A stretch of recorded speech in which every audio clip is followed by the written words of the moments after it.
Welcome to Triumphant Spirit, America's World War II Generation Speaks.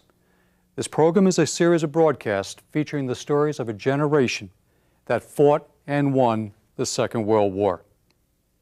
No matter how they fought the war or where, on the home front or the battlefield, each veteran featured on the program contributed valiantly to a victory that changed the 20th century. Here are their stories in their own words. They are stories of actions and deeds that not only helped shape the outcome of the war, but the very world we live in today.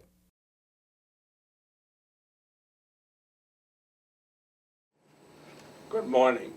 My name is Paul Frisco. This morning we are privileged to have with us Walter Tuzanu. We were considered ordinary soldiers. We were considered airborne. We did everything the paratroopers, every exercise, every commando, training, whatever. But they didn't consider us airborne until after Normandy. And then they said, hey, these guys are all right. And that's when we were given recognition as airborne. This proves that I'm entitled to wear a glider wings. And we had their jackets and their... Now, when did they make that decision about you guys really being glider people? That says June the 2nd. That's when we were given this. 44. 44. Yep. Right after Normandy. We were never told, you know, when. All of a sudden, just before, we were assembled, took all our equipment, and we were fenced up in a compound right near an airfield, and we couldn't leave that area in any way, shape, or form. That's when we kind of knew something was going to happen. But there, they played march music from 7 o'clock in the morning to 11 o'clock at night, all day long, loud, boing, boing. To this day, I hate rock music, I'm telling you. But it was to, you know, get you jangled up and get you ready to go. And that's where we took off for Normandy. And when did you actually board the gliders and take off to go into Normandy? when we first got at the camp, we loaded the gliders, tied everything in it. Jeeps, guns, ammunition, where the personnel would go, and they were all lined up. And was this the evening of the 6th of June? This was the 5th. The 5th. We landed the 5th. Right. Okay. Okay. It was, we Take us through that if you will. All right. It was still daylight. It was about 9:30 when we got in our gliders, and they started taking us off.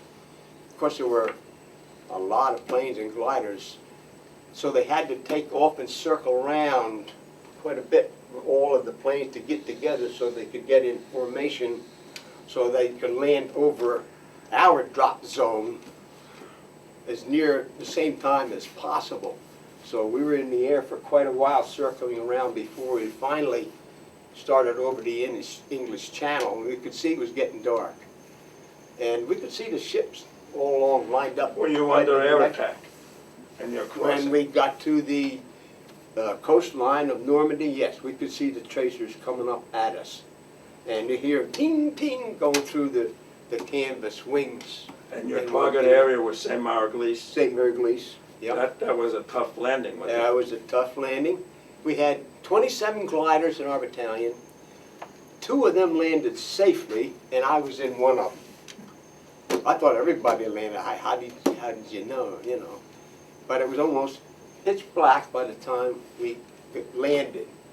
And paratroopers afterwards said, we surprised that we were landing, but they were regrouping, and they were just starting to come back at us, and they saw you guys coming over there in dark and looking up in the sky and looked like they were huge, and he said, well, you saved our butts. They didn't know what it was, and they got the heck out of there. And so, you don't hear this on TV in the movies or Spielberg's Find Private Ryan or anything like this, but you could see where up in the sky you look at something dark like that, it looked huge. So it was a good effect for there. Were your casualties heavy that night? Yes, there were quite a few broken bones, legs, that kind of a thing, because they hit these poles the Germans put there, and the gliders would flip over and crash up, and we were lucky. I landed about that close to a hedgerow, but we were safe, and everything. Howitzer was okay, and we made out all right. Now, when that glider hit the ground, would you take us through what you had to do and how soon you got out of that glider and what you took with you? Well, it doesn't take long. Once the red light goes off and the green light comes on and they cut loose, you have about 6 minutes to decide where the pilot does. So you circle around and you come down pretty heavy, and once you do, you don't go too far. There's no brakes on it, you can't stop it or anything, and so our pilot puts us right up and stopped, and of course our howitzer was in good shape, so it was just a matter of taking the ropes out and getting it out of the glider. Then we had to look for a Jeep to pull the glider. Gun's about 4,000 pounds, you know. Takes gun crew 6 people to operate it. So we had to find a howitzer. A Jeep pulls a howitzer. A howitzer, sorry about that. But, so we went looking all around for it, and we ran into some paratroopers, dark, narrow little road, trees all over there. They gave us a password, and we gave it back.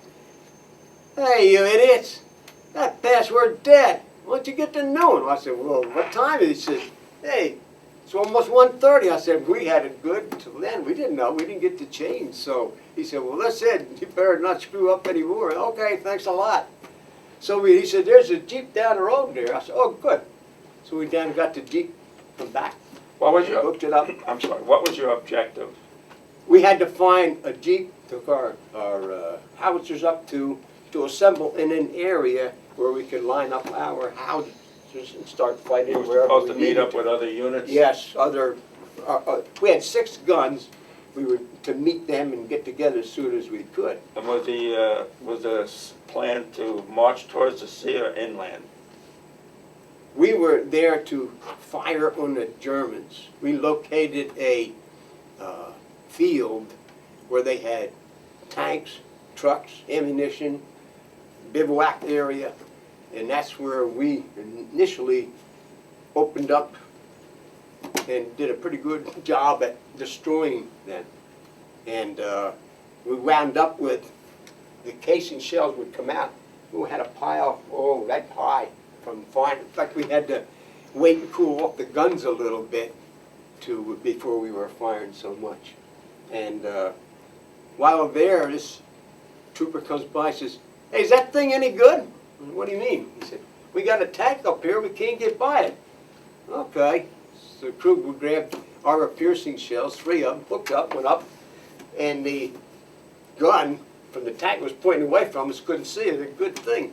So we flipped the gun around, I lined it up, hit him, debris come up, I said, hit him another, hit him again, the gun goes down, and the 3rd time, the lid broken up, and we flopped out at it, and he said, hey, thanks, buddy, and off he went. They loved you. And yeah, so off he went. So then we were back to where we were. So that's where the guy says, what are you doing here? Well, we're giving you close support. He says, hey, all right, thanks, buddy, and off they went. So, you know, we have to be in an open field. So we had machine guns on the side, but exposed to them, you know, we had to be careful and protect ourselves kind of thing. But the advantage we had was that 105 millimeter howitzer, pretty big, and the Germans suspected that they were back much farther where the other bigger guns were. So we could be right there, we could hear their shells going over us. So they never really caught on to how close we were right to the rest of the You were lucky. time. We were lucky, yes we were.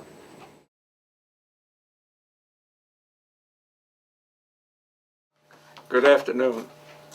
My name is Paul Frisco. We are privileged to have with us Mr. John Daly, who served in the Army during World War II. In 1945, my brother was head of household of himself, me, and 2 sisters. So He was not drafted for that reason until I came of age. Then we went in together. We went to the same outfit, and we got into the same division. And for the rest of the war, we were in the same division. That was unusual, wasn't it? It was very, especially since I got transferred out to another division, and I went into combat. So you landed with the second wave of troops on D-Day. I imagine that had to be a rude awakening for you, being subjected to all the enemy gunfire Yes. and what you had to go through to get off that ship. What was your objective once you got off the ship? Do you remember? Well, to get rid of Germans and move inland. But it turns out these two waves from my ship, the first wave, I didn't see them, they were before me. And then here I come. Now you were doing this debarkation via the LCVPs, the small boats. Right. Okay. And they put us into them in the middle of the channel from the Okay. big boats. We were in 4 boats with 100 guys in each boat. And the minute they got down into the boat and they experienced that violent Rocking and pitching. rocking and pitching, I mean, whichever way they were facing, that's the way the vomit would go. And you had to stand clear, otherwise you were going to get a little shower you didn't want. Well, I wasn't really worried about them a lot. And as I got closer to the boat, it ended up with some 300-pound guy standing on my fingers, and with the nubby ropes and everything. I'm yelling to this guy, "Get off my hand!" Which, when he finally did, I just fell Into the boat. and they caught me. You were lucky. Yeah. And the boat itself, the landing barge, was just moving back and forth like it was alive. And Reacting to the wave action and the wind. the wind and the waves. And the minute the men got into it, they became flotsam and jetsam.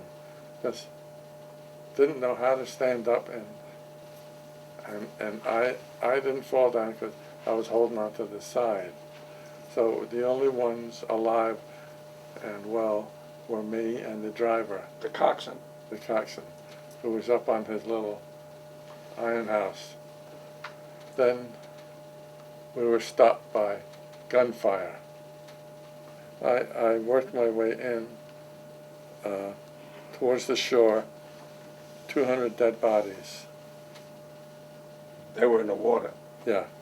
And you were making your way under and around them as best you could to get to the beach. Well, I'll tell you exactly what happened. I just happened to get a clear picture of it.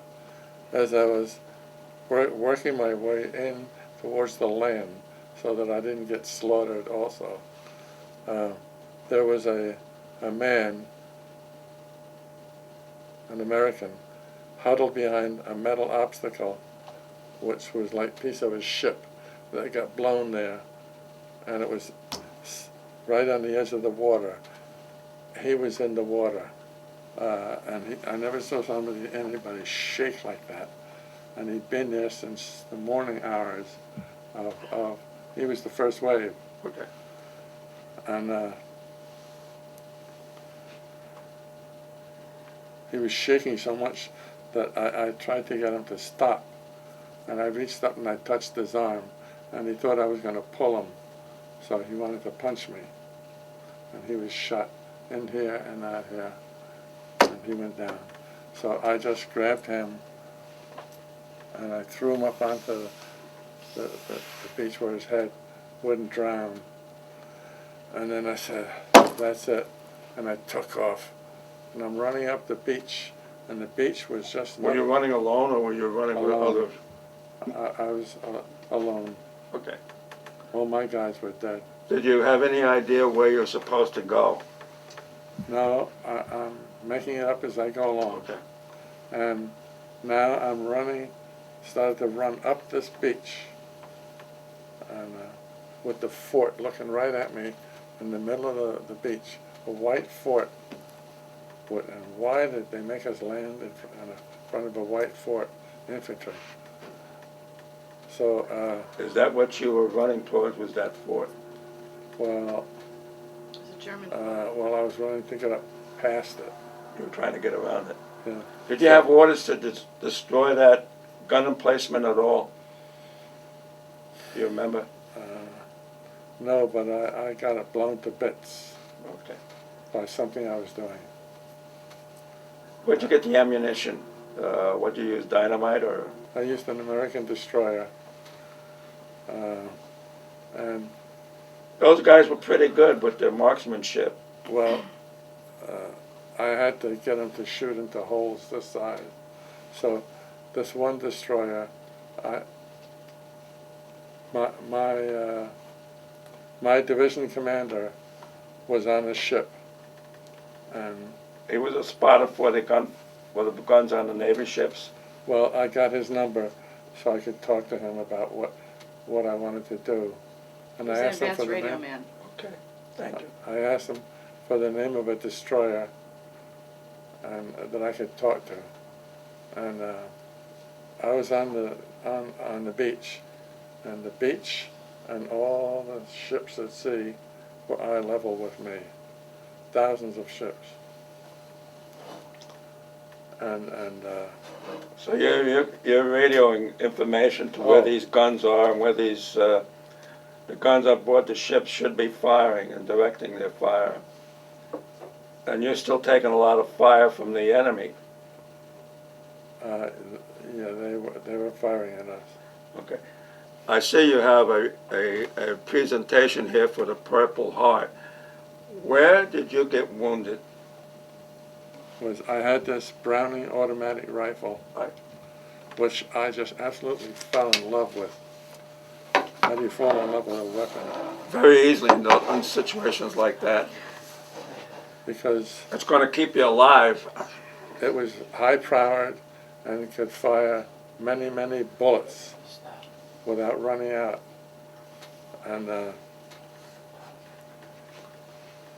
And also, it didn't hit you in the shoulder when it fired. Recoil. There was no recoil. It wanted to go forward. In other words, the gas chamber releasing gas, whatever, was the opposite of the M1 rifle, let's say. It was a very easy weapon to use under those circumstances. It was like firing just a target weapon under target situations. So you were there when they made the breakthrough to get to St. Lo. And that was a very big action. A lot of people got killed and wounded there. And you were part of that, and that's where you got wounded? Now, I was the colonel's radio operator, and he pulled up to this hill, a little hill, near St. Lo? near St. Lo, and then he got out and he went back, and he went into his hole, And he left you there for observation? and I was just minding myself, and I was walking around examining this country, and then I was walking down the hill towards the German side to see what was going on, because the Americans were escaping from the Germans up through this valley, and they were so frightened that if you got in the way, they just run you over. They crash into you and knock you down. So these guys are throwing down the weapons, and I grabbed this BAR, and he had brand new unopened boxes of ammunition. He didn't even use it yet. So I grabbed everything. I took title to it. And then as these guys were escaping past me towards the rear, I decided to go around to the side of the mountain and look down at the Germans. And there I saw what scared the hell out of the Americans so much was just rows and rows of soldiers. And that's all you could see down on the open field was German soldiers in rows. And they were advancing up the hill. They were advancing up the hill. And they had scared the Americans who were running for their lives. And somehow the Germans were chasing the Americans up the hill. I found a white stone brick, and I set it up, and I opened some boxes of ammunition so that they would be ready for me, because the whole German army was coming. You were going to fire at the advancing Germans. Right. So I set up the BAR over this brick, and I had these rows of open bullets alongside me, so that every time I ran out, it would jump out empty, and I would grab another clip and slam it into the gun.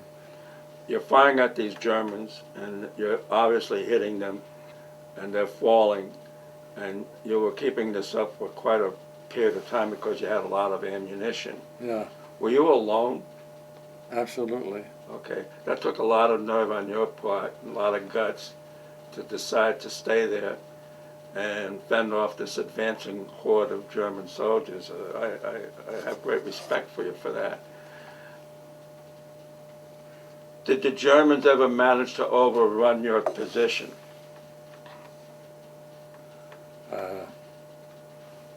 Or were you hit at that time and wounded? Well, the Germans were running in teams. Right. And you're firing at them and you're dropping them. And they would come a certain distance, and then they would all lie down. How long were you able to maintain your position? Several hours. Several hours. Yeah. That's amazing. That's an amazing story. How did you get wounded? Tell them about the shrapnel. You got hit more than once? Yeah. Oh, okay. He got shot in the heart and in the head. He still has shrapnel in his head. Yeah, it's a miracle that you survived with wounds like that.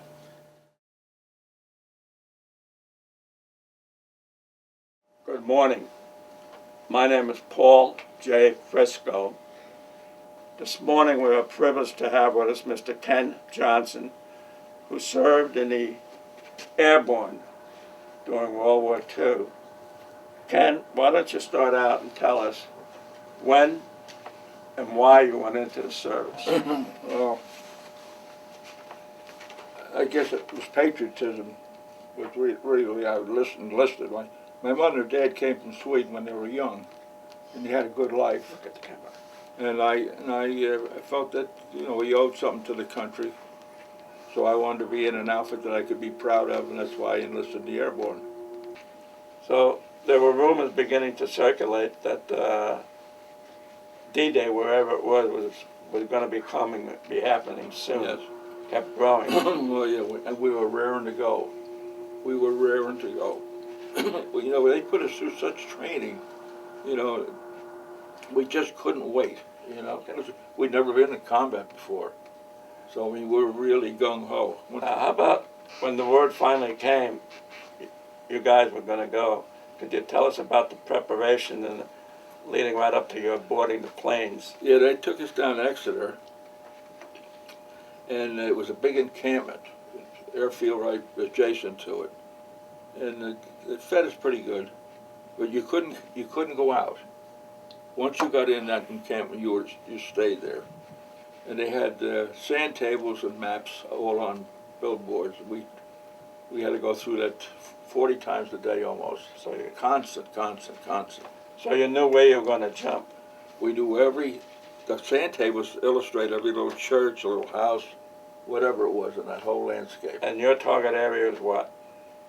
We had the Dove Canal. We had to take a bridge near St. Marguerite. Miracle. Did Eisenhower ever appear? Eisenhower came to our outfit, yeah, but I didn't see him personally. You didn't see him? No. But he was with the 506. I think he was with the Pathfinders mostly. I see. That's what the picture you see all the time. Now, you guys were going to go in several hours before the landings, right? We went in 11 o'clock that night. Okay. Yeah. They recently wrote a book, an English paratrooper. He's only 41, but he's very keen on the 506, particularly the 3rd Battalion. And he wrote a book, and it's titled Tonight We Die as Men. And that's Colonel Wolverton was our 3rd Battalion commander. He said the prayer that night, and that's the words he used. Yeah. What was it feeling like when the plane takes off and you're on your way to France?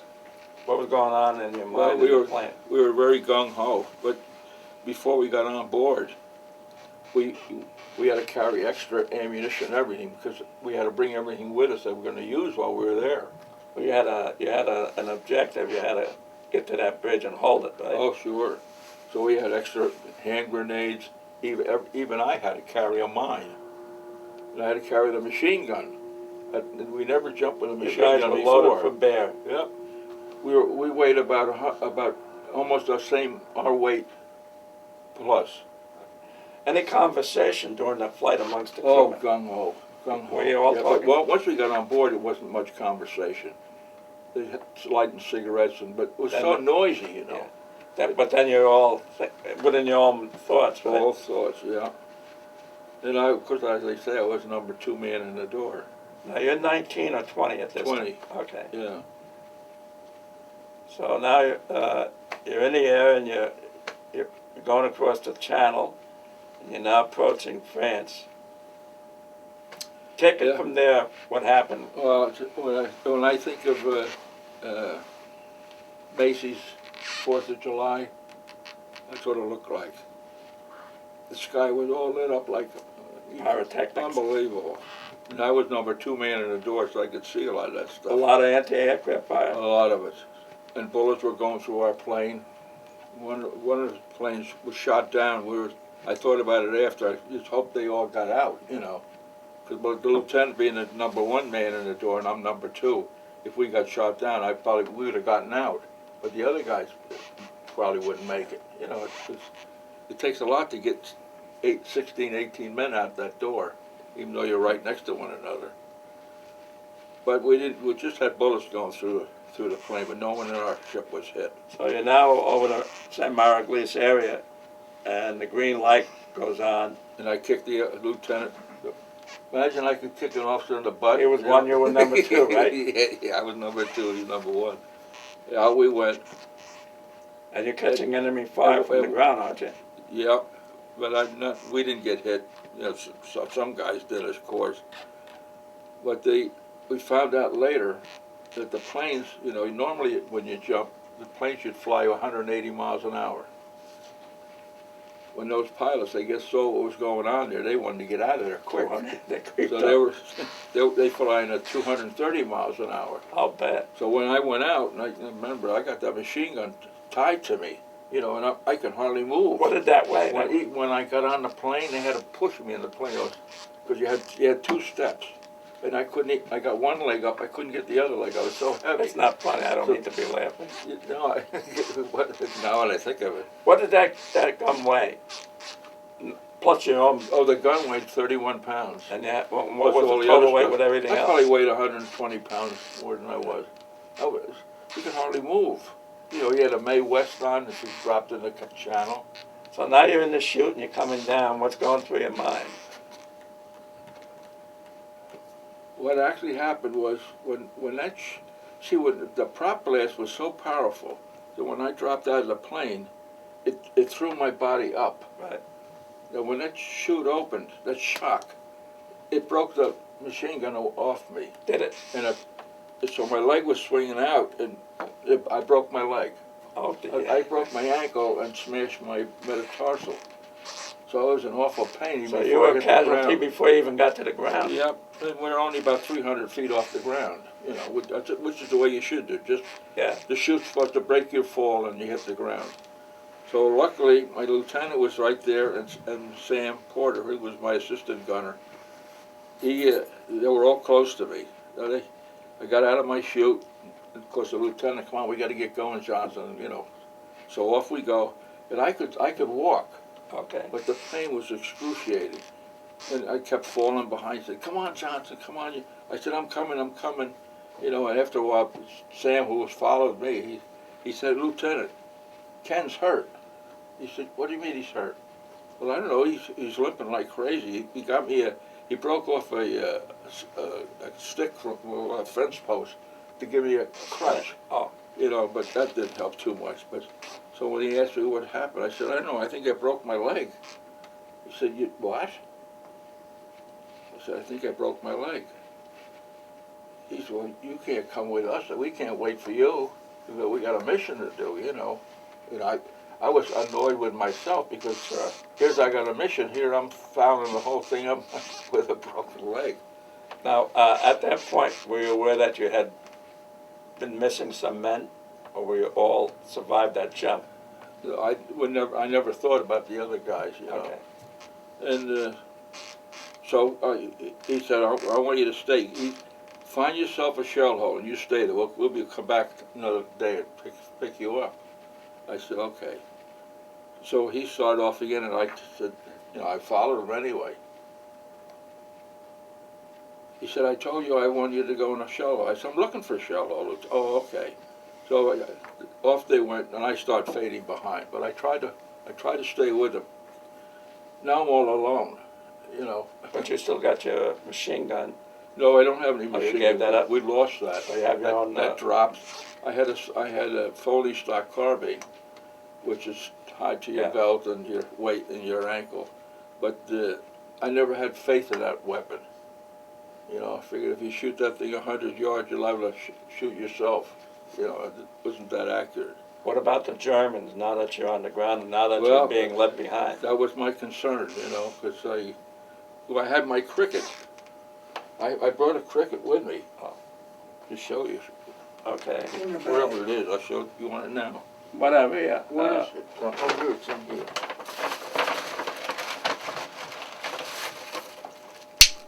Now this is what you were, That's how we identified one another. this was a kid's toy cricket. Right. And how many times did you have to click? You click it once, and if someone's around, they click it twice. And did you have to click that thing? I didn't click it at all for a while. Okay. And then if someone heard me, I heard this, and I thought, oh, thank God. Because I was all alone. I wasn't going to walk into a machine gun nest, or, you know, Sure. It was dark, you know, it's nighttime. So I gave a couple of clicks back. We kept doing that until I could locate where the heck he was. Well, I climbed in the hole with him, and it turned out to be, we never asked one another's name. I believe We it. never did. And he had a broken arm, and he hurt his back somehow. So he couldn't do anything. But he had an M1. He had his M1 with him, thank God. So he said, so I told him, well, I'm with you here. Give me the M1, because you can't use it. So he said, fine. He said, I keep hearing someone running. I said, you do? He had good hearing, thank God. And I didn't hear someone. Then after a while, he said, he's getting close. So we clicked, by God, we had 2 clicks back. Well, here comes another trooper, jumps in the hole with us. He has no weapons at all. He lost his weapons in the jump, and there were a bunch of Germans that chased him. That's why he was running. So I gave him my Foley stock carbine, and I said, how many were chasing? He said, I have no idea, squad, whatever it was. But so after a while, the one with the broken arm said, I could hear someone speaking German. So we listened carefully, and after a while I could hear it myself. And it was probably a corporal or whatever, directing off, orders. That's one problem I think the Germans lacked. They couldn't judge for themselves what to do without an officer or non-com. But American soldiers, they could do, even a private. But anyway, So now there are 3 of you in that hole. yeah. So I was, poor with a broken arm, he couldn't do anything but watch for us, you know. So he was on one end of the shell. It was a big shell hole, and I was in the middle, and the other fellow was on the right. And so we just guarded. So we said, don't fire until they get within 50 yards of us, you know. So when they got pretty close, we could see the silhouettes coming towards us. So we started firing. And they fired back. One of the guys had a burp gun, I don't know. Then it was silent. And so just from training, I knew what was going to happen. They knew where we were located now because they saw fire from our weapons. So they would circle around us, which is exactly what they did. And they attacked us again. And of course we fired away at them, and then all of a sudden it was quiet. Now whether they withdrew, whether we shot, we never did know, you know, never found out. So now you were left to wait. Now then dawn starts to come. So While you were waiting, were you hearing any gunfire from the landing? oh yeah, heavy Navy guns were firing. Yeah, big guns. That make you feel any better? Yeah, we knew they were coming coming for us. Yeah. Oh, that was very. So that'd be a long night for you. It was a long night for me. Yeah. When did you finally make contact with the other? I think it was about the third day. The third day? Yeah. But it was all quiet. After that morning, he left. He said, I got to join my outfit. I said, well, you better go. So off he goes. And I just sweated it out the following day. And then when he left, There was just two of you left in the hole now, right? yeah, I talked to the guy with the broken arm. So he's got a broken arm, you got a broken He leg. wouldn't answer me. He didn't answer Oh, he me. didn't answer. I thought maybe he was asleep. And he passed away. He had been shot. That Through the head. had to be oh, he was shot during the night then. During the battle, yeah. I always felt badly about that. That had to be a jarring effect on you. Yeah, I think that's the biggest thing in the war that bothered me. I can believe it. Why? Yeah. I get very emotional when I think about him. Well, I think you have a right to be emotional. Well, A after very that, personal thing that you went through. yeah, but after that, I went through Holland and Bastogne, and guys were getting their heads blown off, and that didn't bother me. But this particular thing, Well, it was so close too. yeah. Well, you didn't know each other's names. You were this close. It's funny, we never asked one another's name. Now, how long before they evacuated you? Did they take you to a field hospital? About the third day, I see a guy coming up the road with a donkey and a cart. And it was from I guess from the 4th Division. They had landed, you know. And so I signaled to him that I was in trouble. He came over and got me and helped me. I said, don't forget the other guy. He said, well, he's dead, so that's not for me to take care of. And they took me, I thought the town was Blasville. And they brought me into the town and put me in a church. And first they put me in, just laid you out in the aisle because they were bringing a lot of bodies. Yeah. And then the Germans started to use artillery fire. So they figured, well, we better put everybody under the bench so he can protect you from the falling stuff from the roof. And I was there for, I don't know, another day, half a day, whatever it was, I don't recall. And then all of a sudden, a lot of forces came through, and next thing they were evacuating us back to the Channel. Did they send you back to England? Back to England, yeah.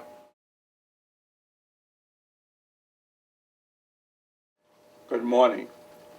My name is Paul J. Frisco. This morning we are privileged to have with us, for the first time, someone that served in the Merchant Marine during those terrible days of World War II, and his name is Robert Claffield. Bob, why don't you start at any point? When did you first decide to go to sea, for example? I tried to join the Navy because my uncle served in the Navy in World War I. And they turned me down because of my eyesight. So the next best bet was to join the Merchant Marine. And I went to New York. That's me at 22. Now, you were never that good looking. Oh, yeah. You signed up for a particular ship. When did you find out that that ship was going to participate in the landings at Normandy? Oh, we didn't know anything. What happened was... So they just took you there and... We went to Canada, and you named the port, Halifax. We went to Halifax, and we got there June 1st.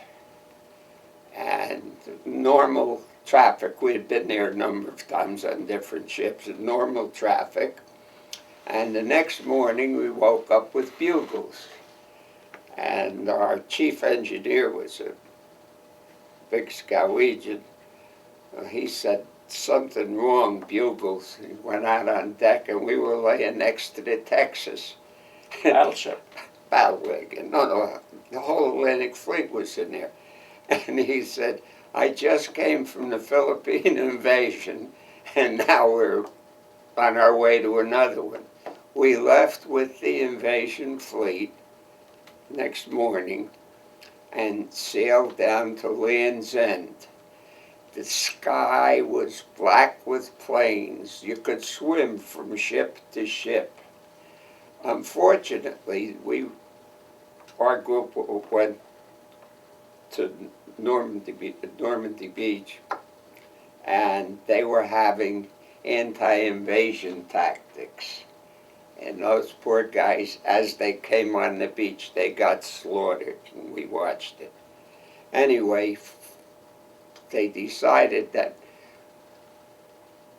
we lost time, and the invasion had to go by plan. Today, this ship gets unloaded, tomorrow that one. If you're not, you get out of the way. So they send us up to Cardiff to unload.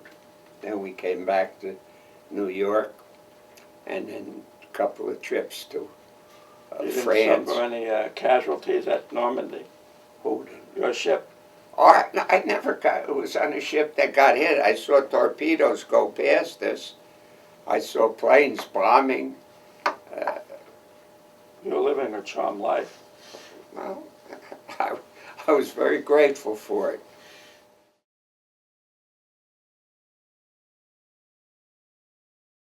Good morning.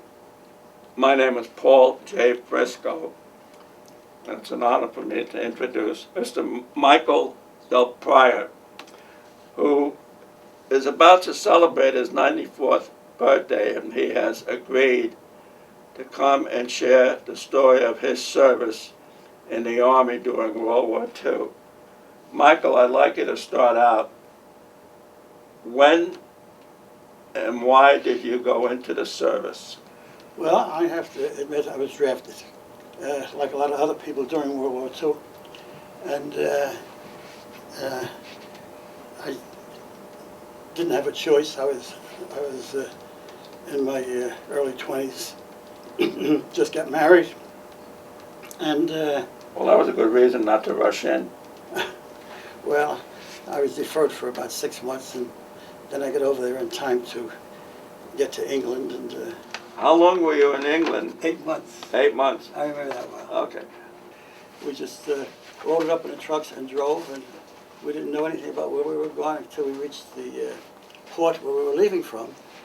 And all the trucks, we had to back all our trucks onto the, it was an extra large LST because these were big trucks and they had all bridge equipment on. I hauled what you call assault boats.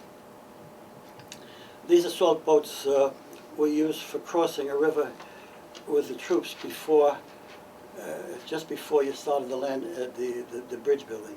You're boarding the LST in England. Yeah, yeah. Did you have any idea what was happening or where you were going? Not until the LST was shut closed and ready to go. And we were going to be sitting there for a couple of days to D-Day. So now that the LST finally pulls into somewhere. You Well, want it to take pulled us from that point? Pulled offshore at the beach area, you know. And there's a lot of action going on when we got there. Did you come topside then when you got close? I did. Tell I us did. what you saw. Well, I saw a lot of gunfire, a lot of action. I saw the boats out in the water. I saw the battleships out in the water firing salvos into the shore area and beyond.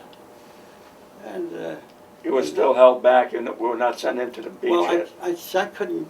I didn't know it at the time, but I couldn't get off the boat because we had all trucks. My company with drivers and assistant drivers. There's so much equipment, and we had to. Well, I think you had to wait until the landing troops landed and cleared the beach area. There was no way you were going to drive off. See, we had the trucks all gooked up so you could drive through the water if we had to. In other words, we had practice driving underwater with the engine underwater, with a snorkel on the front to get. So you were ready for any contingency. Well, we had to. The boats had to get on the beach. We weren't supposed to break down in the water, so we practiced driving in water with the engine submerged. Okay? I would stand on the seat in the truck and drive with the I would imagine that your LST and the trucks that you had. Oh, what? The trucks that you had aboard the LST, I imagine they kept you offshore for quite a number of hours before they sent you in, didn't they? Well, till the next morning. I didn't go in till the next morning. Yeah, they had to clear the beach area for you. Well, clear the beach. The beach area never really got clear. They emptied our boats of all the spare troops they could get that night.